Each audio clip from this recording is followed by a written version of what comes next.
toppled Venezuelan dictator Nicolas Maduro and his wife pled not guilty to narco-terrorism charges in a New York City courtroom yesterday. The 63-year-old dictator calling himself, quote, a prisoner of war and, quote, a decent man, telling the judge he and his wife were kidnapped from their home in Caracas. The Trump administration briefing lawmakers about Operation Absolute Resolve, leaving them largely split along party lines. Kentucky Senator Rand Paul reacted to the operation. Watch. Apparently this attack's been under planning for 3 or 4 months, and so there's plenty of time to ask Congress's permission. I think it's disdainful, but I don't think he's the first president to do it. You can't say, oh, well, we're just arresting a criminal. They bombed half of Caracas and then removed him from that. And the argument that, oh, we had to have the shoulders to defend the people arresting him, well, we have a foreign leader in another country that was accused of killing an American journalist. Would that mean that people could swoop in on Saudi Arabia, bomb Riyadh, snatch MBS, and leave? Now there's rumblings of going into Colombia, rumblings of going into Cuba. This is something that is a presidential excess, and it is right and proper for Congress to debate it. Joining me now is the man himself, Kentucky Senator Rand Paul. He's the chairman of the Senate Homeland Security Committee and a member of the Senate Foreign Relations Committee. Mr. Chairman, good to see you. Thank you so much for being here. It is proper for the Congress to debate it, but the Senate will vote on a bipartisan war powers resolution to block the president from any further military action in Venezuela. How are you planning to vote? I'll vote yes because, our founding fathers debated this. They debated whether or not the initiation of war, the declaration of war, should begin with Congress, with the people's representatives, or whether or not it should be left to one person. This was a long and very public debate. It's in the Federalist Papers. The discussion, they worried about allowing too much power to gravitate to the executive. They lamented what had happened, wars, 100 years of wars in Europe fought between the royalty, and they wanted to make it harder to go to war, so they gave the power to declare war to Congress. And I think bombing another nation's capital and removing their president is an act of war. Anybody who argues otherwise, I think, has a very difficult argument. So, yes, the Constitution indicates this should go to Congress first. Well, I mean, in that soundbite we played, you were arguing that, look, are we going to go and remove somebody in Saudi Arabia? I mean, with all due respect, I think the goal here is to stop the drug and human trafficking into America, and I don't think Saudi Arabia is sending fentanyl into America. Well, neither is Venezuela. Venezuela doesn't export any fentanyl at all. Well, what about cocaine? Their main product. What about cocaine? Well, there is some argument, yes, on the cocaine front that there are people within that country. There are also people within several countries in South America that are producing cocaine. What I would say is, look, there's no love lost for Maduro. I've written a book, The Case Against Socialism. I'm glad he's gone. I've described how teenagers are scrounging for food in Venezuela. Socialism is bad, but there's a bigger picture here also between us making this decision. For 30 years, from 1970 to 2000, the Venezuelan people kept voting in socialists. In the initial elections, they actually voted in Chavez, and most people think the initial elections were likely legitimate. But this is the end result of socialism. This is state-sponsored violence that occurred there. But what has to happen now is the people of Venezuela need to choose better. They need to realize that it wasn't just getting a bad person, that this is a bad economic system. So the oil companies have been owned by the Venezuelan government since 1976, the gas companies since 1971. This is not a new thing. So there's a bigger, broader debate we should be having here. And I don't think telling the people of Venezuela, we're coming, the gringos are coming, we're going to run your country, oil companies will come in and run you like we did in the 19th century. I think that even our friends will resist that. And so I think there's a great positive feeling for America now in Venezuela. I don't think we should ruin it by telling them, well, the gringos are coming, the gringos are coming. I think what we should be saying is, now we're going to allow you to assume your sovereignty, for you to make decisions on your oil, and our hope is that you will choose capitalism, not socialism. If the president shared the plans to go into Venezuela and got authorization from Congress beforehand, what are the odds that it would have leaked? Well, the thing is, this was debated for 3 or 4 months in advance. The military made plans for 4 months. There was an armada, the largest armada in our history, off the coast of Venezuela. Right. If anybody thought this wasn't a possibility, the only true secret is on which day it occurred.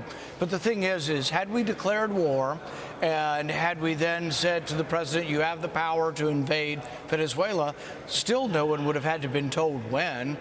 The difference between declaration of war and execution of war is that nobody was asking or ever should ask exactly what the commander-in-chief is doing and exactly when. It's whether or not to go to war. And this is a big debate. Yeah. In the recent defense authorization bill, the Congress actually tried to hamstring Trump's hands and say he couldn't move troops around in Europe or in Syria. I oppose that. So I'm actually for more commander-in-chief power for the execution of the war, but less commander-in-chief power for the actual initiation of war. I understand. I mean, I think had he tipped his hand, your colleagues on the left would have leaked it. It would have gotten the Maduro regime ready for it, and they would have been better prepared. And we probably would not be talking about him in a jail cell this morning. But, Senator, I got to move on because you released details, new details, about your investigation into the federal government's weaponized watch listing. Documents obtained by the FBI show the Biden administration improperly placed the wife of a federal air marshal on a terrorist watch list based on unverified information. Tell us more and how wide this net has gone in terms of the Democrats spying on their political enemies. This was an appalling abuse of power and should be universally condemned. And the reason we have to keep talking about this is we need to make sure this never happens in our government again. You had a congressional committee that was run amok. You had an administration that was run amok. You had an administration that was taking money and paying universities like George Washington University to scour through data and go out and arrest people. This particular woman was put on a watch list, the Quiet Squad's watch list, where she was harassed every time she got on a plane. Her house was surveilled, just an elaborate surveillance operation. But she was put on this watch list because of a tip from a nosy, angry neighbor who didn't like her. It turns out what the neighbor said is, I saw a picture of her. She was at the rally. Well, she was at the rally at the White House, but she was never at the Capitol. They knew this in the first couple of weeks. We've determined that they knew her geolocation, they knew by facial recognition, and they knew by every other source they had she was not in the Capitol ever. She would never set foot on the Capitol grounds, and yet for 2 years she was on this Quiet Skies program where the TSA harassed her everywhere she went. They knew her husband was a lead official privy to confidential information, and he worked for the TSA or for the air marshals, and yet they still did this to the woman. It was a horrible abuse. But it wasn't just her. Hundreds and hundreds of others were abused. I know a young man who worked off the Capitol, wasn't part of the rally, but wandered over on the day to see the crowds, wandered into the Capitol, never interacted with any police or any people for 1 minute, 15 seconds. He was thrown to the ground in an airport because of this Biden abuse of power, thrown to the ground, arrested, put in jail, and charged, and lost his job, lost $50,000 defending himself. And this was because of the Biden abuse. And this was a peaceful young man that never touched a soul and never was involved with violence. Unbelievable. This is really just so abusive. And I would love to see actually something happen to put an end to all of this. I want to get your take on the upcoming deadline as well, though, Senator, because Congress rolling out a $174 billion spending bill, the first major funding move since last year's record shutdown. The three-bill spending package would fund the Energy, Commerce, Interior, and Justice Department through September 30th, could be voted on as early as this week. What are your expectations?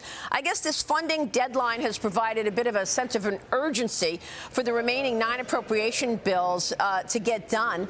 I want to get your take on the ACA, Affordable Care Act subsidies. Maybe we'll see a deal in 2026. Is it basically fading and off the table for the near term? What's your take? I think it's good that we're voting on appropriations bills. That's what we should do.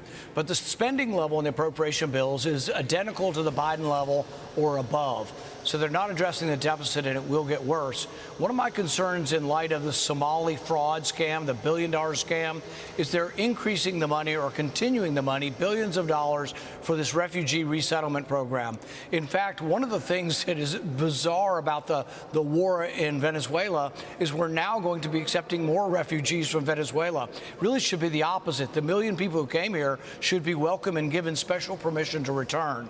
We shouldn't be saying, oh, now we're going to count everybody as refugees and you can come for certain. It really should be the opposite. So we need to review all of these refugee programs, and I've introduced legislation that will put a wall around their welfare. There should be no welfare for refugees, no welfare for new immigrants, and really, if you want to come to this country, you should have a sponsor, and those people take care of you. If you don't have a job yet, those people take care of you, but you shouldn't be put on the government dole. That's not teaching American capitalism or American freedom. So I will oppose these bills coming forward because too much spending, but also because they're going to include refugee settlement money, which I think is a mistake. So you'll oppose them. Do you think this will lead to a government shutdown? I think what it leads to is probably Republicans and Democrats who believe in big spending will get together as they normally do and pass it. All of the bills that have been passed in recent history are a combination of all of the Democrats and most of the big government Republicans. So what will happen is, yes, the spending will go on until the country is at a bankruptcy or the currency loses its value precipitously, but the spending will go on. The spending always goes on. We had a shutdown. I think it's unlikely we'll have a shutdown this time, but really the other problems should be discussed. What is the problem with continuing to borrow and spend at this level? Yeah, it's the key question, of course. Senator, it's great to see you. We'll continue the conversation. Good to see you, sir. Rand Paul on Capitol Hill. Stay with us. We'll be right back.